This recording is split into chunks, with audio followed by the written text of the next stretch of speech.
স্বরাষ্ট্রমন্ত্রী সাজাপ্রাপ্ত আসাদুজ্জামান খান কামাল, তারাও এই মামলার আসামি গুমের ব্যাপারে, তাদের ব্যাপারে স্টেট ডিফেন্স লয়ার নিয়োগ দেওয়া হয়েছে এবং ওনাদের বাইরেও অনেক আসামি যে কয়েকজন আছেন তাদের মধ্যে অনেকেই পলাতক আছেন, তাদের ব্যাপারেও স্টেট ডিফেন্স লয়ার নিয়োগ দেওয়া হয়েছে।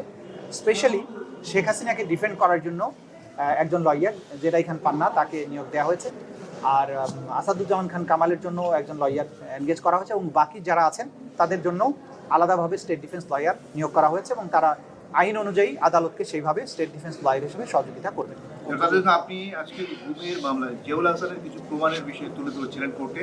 ওনার বোন কিছু একটা অ্যাপ্লিকেশন করেছেন, উনি তাকে জেরার সময় থাকতে চান তদন্ত সংস্থায়। এটা নিয়ে আমি দেখলাম আপনি গুমের অনেকগুলো তথ্য তুলে ধরলেন এবং তার নিঃসঙ্গতা বর্ণনা তুলে ধরেছেন এবং এক পর্যায়ে উত্তপ্ত বাক্য বিনিময় হয়েছে। আমি আসলে পুরো বিষয়টা জানতে চাচ্ছি কেন এটা হলো।